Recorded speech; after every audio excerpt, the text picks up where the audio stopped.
National security ప్రమాదంలో పడుతోంది. ఈ మధ్యనే ఒక ఉగ్రవాదిని పట్టుకున్న తర్వాత అతను విచారిస్తే తెలిసినటువంటి విషయం ఏంటంటే, గుజరాత్లో ఉన్నటువంటి ఒక రైల్వే స్టేషన్లో ఒక సీసీటీవీ కెమెరా ద్వారా అక్కడికి ప్రతినిత్యం కూడా ఇక్కడి నుంచి ఇన్ఫర్మేషన్ వెళ్తూ ఉంది. ఇలాంటి కెమెరాలు దేశవ్యాప్తంగా చాలా చోట్ల అతను అమర్చాడు.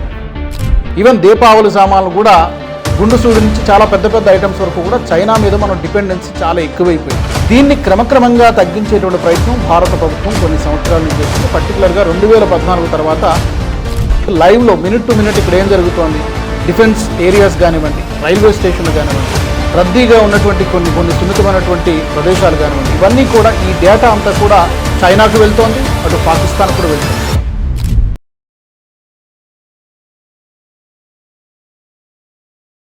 నమస్తే, వెల్కమ్ టు వ్యూ పాయింట్. చైనాకు భారతదేశం మరొక పెద్ద షాక్ ఇచ్చింది. ఇంతకీ విషయం ఏంటంటే, ఒక కీలకమైనటువంటి నిర్ణయం తీసుకుంది. చైనాకు చెందినటువంటి సీసీటీవీ కెమెరా లేదా సర్వేలెన్స్ ఎక్విప్మెంట్ ఏది కూడా ఇకపై భారత్లో విక్రయించడానికి లేదు. ఆల్మోస్ట్ 99% దారులు మూసుకుపోయినట్టుగానే ఈ నిర్ణయం తాజాగా భారత ప్రభుత్వం తీసుకుంది, అనౌన్స్ కూడా చేసింది, ప్రకటించింది. ఏప్రిల్ 1, 2026 సంవత్సరం, అంటే ఈ సంవత్సరం ఏప్రిల్ 1వ తారీఖు నుంచి కూడా ఈ కొత్త నిబంధనలు అమల్లోకి రాబోతున్నాయి. డెఫినెట్గా ఇది చైనాకి చాలా పెద్ద దెబ్బ తగలబోతోంది. 2-3 విధాలుగా చైనా నష్టపోబోతుంది. కొన్ని వేల కోట్ల రూపాయల మార్కెట్ చైనా చేతిలో నుంచి వెళ్ళిపోతోంది.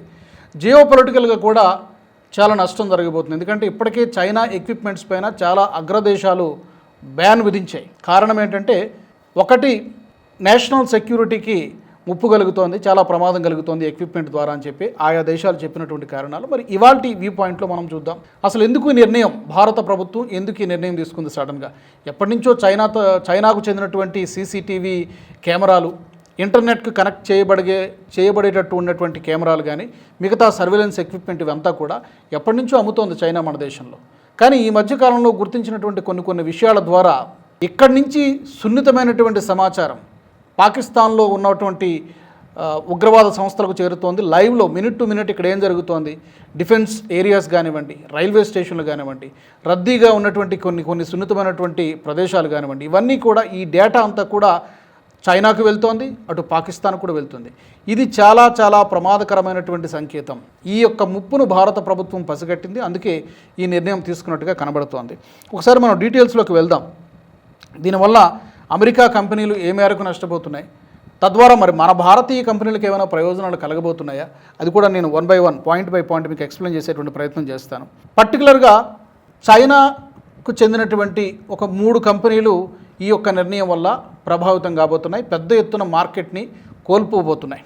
ఒకటి హిక్విజన్ కంపెనీ, దహువా కంపెనీ, అలాగే టీపీ లింక్ అనేటువంటి సర్వేలెన్స్ బ్రాండ్స్. ఇవి పెద్ద ఎత్తున ఈ సర్వేలెన్స్ బ్రాండ్స్ సీసీటీవీ కెమెరాలు కానివ్వండి, ఎక్విప్మెంట్ కానీ భారతదేశంలో అమ్ముతూ ఉన్నాయి.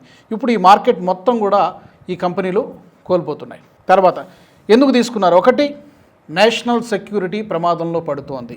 ఈ మధ్యనే ఒక ఉగ్రవాదిని పట్టుకున్న తర్వాత అతను విచారిస్తే తెలిసినటువంటి విషయం ఏంటంటే, ఇక్కడ గుజరాత్లో ఉన్నటువంటి ఒక రైల్వే స్టేషన్లో ఒక సీసీటీవీ కెమెరా ద్వారా అక్కడికి ప్రతినిత్యం కూడా ఇక్కడి నుంచి ఇన్ఫర్మేషన్ వెళ్తూ ఉంది.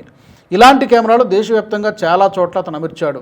అది భద్రతా దళాలకు తెలిసినటువంటి విషయం. చాలా షాక్ అయింది. నిజానికి 6 నెలల కిందటే ఆ కెమెరా అమర్చాడు. 6 నెలల నుంచి ఇక్కడ ఏం జరుగుతుందో మొత్తం అక్కడికి లైవ్ ద్వారా వెళ్ళిపోతుంది. చూడండి ఎంత ప్రమాదంలో మనం భారత్ ఉంది అన్నది. అందుకని ఈ నిర్ణయం తీసుకున్నారు. ఒకటి, నేషనల్ సెక్యూరిటీ. 2, సైబర్ గూఢచర్యం.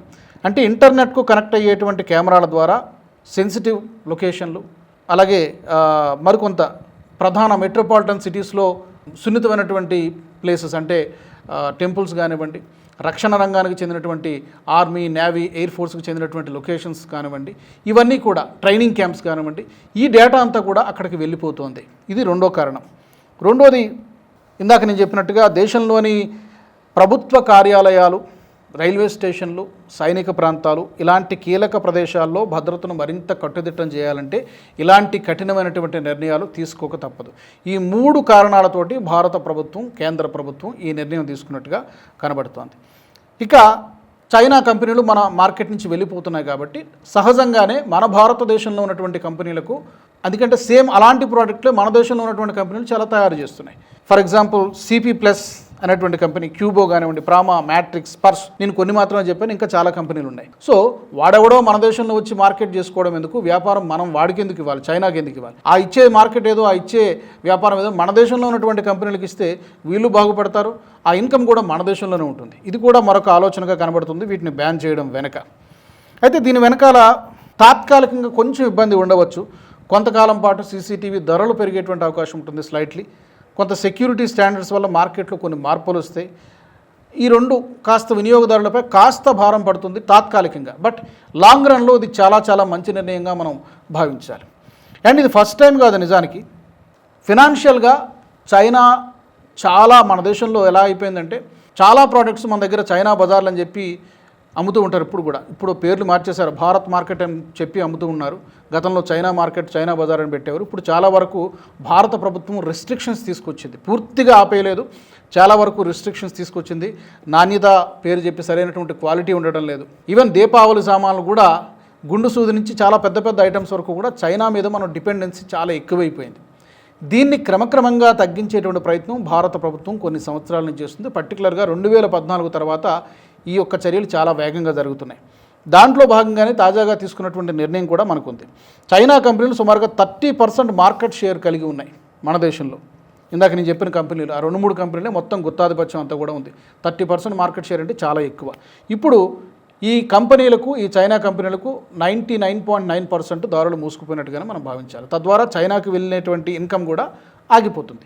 దాదాపుగా $1 బిలియన్, అంటే 9,400 కోట్ల రూపాయలు సుమారుగా, ఇంకా ఎక్కువనే ఉండవచ్చు. ఎందుకంటే ఇది ప్రతి ఏటా పెరుగుతోంది. 15 to 20% మార్కెట్ సైజ్ పెరుగుతోంది. కాబట్టి ఇది ఇంకా ఎక్కువ అవుతుంది. సో అప్రాక్సిమేట్గా లెక్క వేసుకుంటే సుమారుగా 10,000 కోట్ల రూపాయల నష్టం జరగబోతోంది అమెరికాకి. తర్వాత ఇందాక నేను చెప్పినట్టుగా ఇలాంటి నిర్ణయం చైనా పైన తీసుకోవడం అనేది భారతదేశమే మొదటిది కాదు.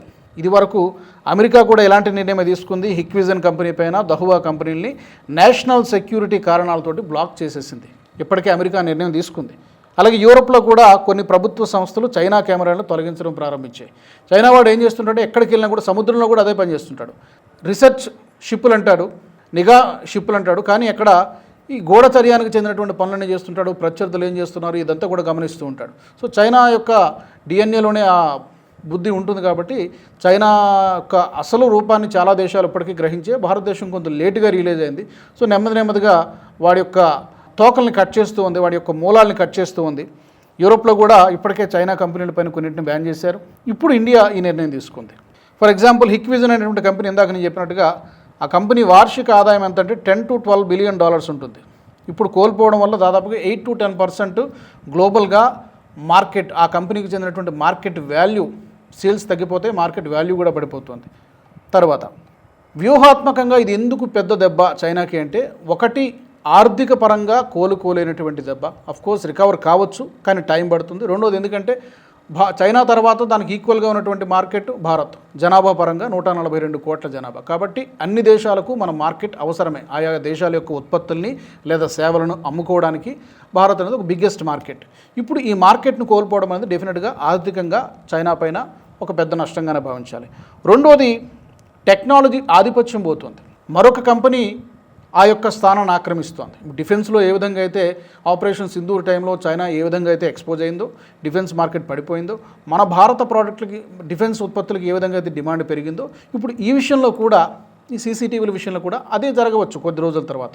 ఎందుకంటే వాడి నాణ్యత మన భారత ఉత్పత్తుల నాణ్యత కంపేర్ చేసుకున్నప్పుడు డెఫినెట్గా ఇండియన్ బ్రాండ్స్ మంచి క్వాలిటీ ఇస్తాయి. సో ఆ విధంగా మార్కెట్ ప్రభావం చాలా పడుతుంది. జియో పొలిటికల్గా సిగ్నల్ ఏంటంటే, ఇందాక నేను చెప్పినట్టుగా ఇప్పటికే కొన్ని యూరోప్ కంట్రీసు, అమెరికా చైనా ఉత్పత్తుల్ని, చైనా సేవల్ని బ్యాన్ చేశాయి. ఇప్పుడు ఇండియా బ్యాన్ చేసింది. సో ఇంత పెద్ద దేశాలు, అగ్రరాజ్యాలు చైనా ఉత్పత్తులను ఎందుకు బ్యాన్ చేస్తున్నాయనేటువంటి ఆలోచన మిగిలిన దేశాలకు కూడా వెళ్తుంది. ఇదొక మెసేజ్ లాగా సంకేతంగా వెళ్తుంది. అంటే వీడి నుంచి ఏదో పెద్ద ప్రమాదం పొంచి ఉందన్నటువంటి విషయం మిగిలిన దేశాలు కూడా గుర్తిస్తాయి. గుర్తించి చైనా యొక్క కంపెనీలను ఆ దేశాల్లో కూడా బ్యాన్ చేసేటువంటి అవకాశం ఉంటుంది. సో డెఫినెట్గా ఇది 3 రకాలుగా చైనాకి చాలా పెద్ద ఎదురుదెబ్బ కాబోతోంది. ఇప్పటికే ఆ యొక్క నష్టాన్ని చైనా అనుభవించింది. అండ్ చివరిగా ఇది మొదటిసారా చైనా పైన భారత్ ఇలాంటి నిర్ణయాలు తీసుకోవడం అంటే డెఫినెట్గా కాదు. ప్రధాని మోదీ పవర్లోకి వచ్చిన తర్వాత ఈ థ్రెట్ను ముందే గమనించారు. మనం కొంచెం హిస్టరీలోకి వెళ్తే 2020 సంవత్సరంలో టిక్టాక్ సహా అప్పట్లో ఎలా ఉండేదంటే టిక్టాక్ అనేది చాలా పెద్ద వైరల్, ఎవరి చేతిలో చూసినా ఈ యాప్ ఉండడము, గంటల తరబడి దాన్ని చూస్తూ కూర్చోవడం జరిగేది.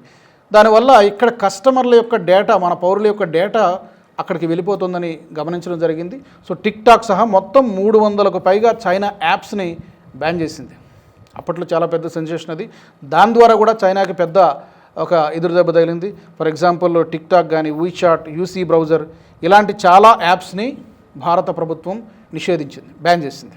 దానివల్ల సుమారు 200 మిలియన్లకు పైగా యూజర్లు టిక్టాక్ ఉండేవారు. ఎప్పుడైతే బ్యాన్ చేశారో ఆ ఇన్కమ్ మొత్తం పోయింది చైనాకి. అంటే చైనా డిజిటల్ కంపెనీలకు ప్రపంచంలోనే అతిపెద్ద మార్కెట్ ఉంది. ఆ మార్కెట్ని భారత్ దెబ్బతీయగలిగింది. నెంబర్ 2 చూద్దాం. హువాయి కంపెనీ చైనాకు చెందినటువంటిది. ఈ 5G నెట్వర్క్లో మన దేశంలోకి ఎంటర్ కావడానికి ప్రయత్నం చేసింది. దాన్ని కూడా భారత ప్రభుత్వం అడ్డుకట్ట వేసింది. కారణాలు కొన్ని చెప్పింది. సైబర్ సెక్యూరిటీ, అలాగే కమ్యూనికేషన్ ఇన్ఫ్రాస్ట్రక్చర్పై మన కంట్రోల్ ఉండాలి. ఈ 2 కారణాలు చూపించి హువాయి కంపెనీని ఈ 5G నెట్వర్క్ మార్కెట్లోకి రాకుండా కేంద్ర ప్రభుత్వం అడ్డుకోగలిగింది. దానివల్ల ఇక్కడ కొన్ని $1 బిలియన్ విలువ చేసేటువంటి కాంట్రాక్ట్లు ఆ కంపెనీకి రాకుండా పోయాయి. అది 2వ దెబ్బ. తర్వాత చైనా పెట్టుబడులపై కూడా చాలా కఠినమైనటువంటి రూల్స్ని అంటే FDI అంటారు, ఫారెన్ డైరెక్ట్ ఇన్వెస్ట్మెంట్కి సంబంధించి పర్టికులర్గా చైనా విషయంలో కొన్ని స్ట్రిక్ట్ రూల్స్ని తీసుకురావడం జరిగింది. అది కూడా 2020 సంవత్సరంలోనే జరిగింది. అప్పుడు భారత ప్రభుత్వం తీసుకున్నటువంటి నిర్ణయం ఏంటి, చైనాతో పాటు కొన్ని పొరుగు దేశాలు భారత్లో పెట్టుబడి పెట్టాలి అంటే ముందస్తుగా ప్రభుత్వం అనుమతి తీసుకోవాలి. పర్టికులర్గా స్టార్టప్లో చైనా పెట్టుబడులు ఈ నిర్ణయం తర్వాత బాగా తగ్గిపోయాయి. సో తద్వారా చైనాని అక్కడ కూడా కంట్రోల్ చేయగలిగాం, బ్యాలెన్స్ చేయగలిగాం. For example Alibaba group, Tencent ఇలాంటి కంపెనీలన్నీ కూడా భారత మార్కెట్లో పూర్తిగా బ్యాన్ చేయలేదు, కానీ చాలా వరకు వాటి యొక్క పెట్టుబడులు భారత్లో తగ్గిపోయాయి. అలీబాబా చాలా పెద్ద కంపెనీ చైనాకు సంబంధించినంత వరకు. దానిపై కూడా కొన్ని స్ట్రిక్ట్ రూల్స్ తీసుకురావడంతో చాలా పెద్ద దెబ్బ పడింది చైనాకి. తర్వాత అప్పుడు మీ అందరికీ గుర్తుండే ఉంటుంది, అనేక చైనా కంపెనీలపైన ట్యాక్స్లు ఎగ్గొడుతున్నారు అనేటువంటి ఆరోపణలతోటి జియోమీ, వివో, ఓపో ఈ 3 కంపెనీలకు చెందినటువంటి కార్యాలయాలపైన పెద్ద ఎత్తున సోదాలు జరిగాయి. వాటిపై కొన్ని రిస్ట్రిక్షన్స్ కూడా పెట్టడం జరిగింది. ఆరోపణలు ఏంటంటే ట్యాక్స్ని ఎగ్గొడుతున్నాయి ఈ కంపెనీలు. తర్వాత అక్రమంగా డబ్బును విదేశాలకు తరలిస్తున్నారు. ఈ 2 చాలా సీరియస్ అలిగేషన్స్ ఈ కంపెనీలపైన అప్పుడు చేయడం జరిగింది. ఆ తర్వాత చాలా వరకు ఆ కంపెనీల యొక్క బ్రాండ్ ఇమేజ్ దెబ్బతింది, సేల్స్ కూడా కొంత తగ్గింది. ఈ FDIకి సంబంధించి కూడా కొన్ని కఠినమైనటువంటి నియమ నిబంధనలు తీసుకురావడంతో చైనాని ఏ విధంగా కంట్రోల్లో పెట్టాలి, చైనా మీద డిపెండెన్సీ పెరిగిపోయింది కొన్ని దశాబ్దాలుగా. ఫస్ట్ డిపెండెన్సీ తగ్గించాలి, అది తగ్గిస్తున్నారు క్రమక్రమంగా, స్లో పాయిజన్ లాగా. రెండోది మన మార్కెట్ని ఏ విధంగా పెంచుకోవాలి, చైనా ప్రోడక్ట్లు అమ్మే బదులు మన ఇక్కడ తయారు చేసినటువంటి కంపెనీలకు చెందినటువంటి ఉత్పత్తులు అంటే make in India, made for the world అనేటువంటి నినాదంతో భారత ప్రభుత్వం ముందుకెళ్తోంది. తద్వారా మన కంపెనీలు, మన పారిశ్రామికవేత్తలు లాభపడుతున్నారు, వాళ్ళ వ్యాపారాలను అభివృద్ధి చేసుకుంటున్నారు. అట్ ద సేమ్ టైం జాతీయ భద్రత అనేది వీటన్నిటికంటే చాలా చాలా పెద్ద అంశం. ఇందాక నేను చెప్పినట్టుగా రక్షణ రంగానికి చెందినటువంటి కీలకమైనటువంటి సమాచారం శత్రు దేశాలకు వెళ్ళడం అనేది చాలా చాలా పెద్ద ప్రమాదం. అది కొంచెం లేటుగా గమనించారు, అయినప్పటికీ కూడా మంచి నిర్ణయం తీసుకున్నారు ఈ యొక్క CCTV కెమెరాలకు చెందినటువంటి కంపెనీల్ని బ్యాన్ చేయడం ద్వారా. కాబట్టి ఓవరాల్గా చెప్పొచ్చేది ఏంటంటే, చైనా లాంటి దేశంతో ధీటుగా పోటీ పడాలంటే యుద్ధ రంగంలోనే యుద్ధం చేయాల్సినటువంటి అవసరం లేదు. ఇప్పుడు యుద్ధ రీతులు మారిపోయినాయి. సైకలాజికల్ వార్ఫేర్ జరుగుతోంది, తర్వాత ఇన్ఫర్మేషన్ వార్ జరుగుతోంది. ఇప్పుడు ఇది కూడా పాకిస్తాన్పై మనం చేస్తున్న వాటర్ వార్, సింధు నదీ జలాల ఒప్పందాన్ని అబేయన్స్లో పెట్టడం ద్వారా పాకిస్తాన్పై ఆ విధంగా అది కూడా ఒక యుద్ధమే. కాబట్టి బుల్లెట్లతోనో తుపాకులతోనో యుద్ధం చేయాల్సినటువంటి అవసరం లేదు. చైనా లాంటి ఒక అగ్రదేశాన్ని ముక్కుతాడు వేయాలి అంటే, దాన్ని కంట్రోల్లో పెట్టాలంటే ఇప్పుడు నేను చెప్పినటువంటి ఇలాంటి పద్ధతులు చాలా ఉన్నాయి భారతదేశం దగ్గర. ఇప్పటికీ కొన్ని ఇంప్లిమెంట్ చేసింది.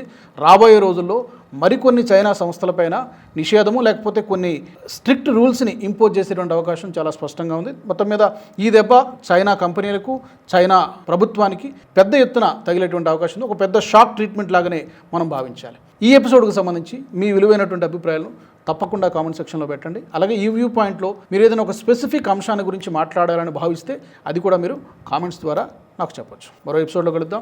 జై హింద్.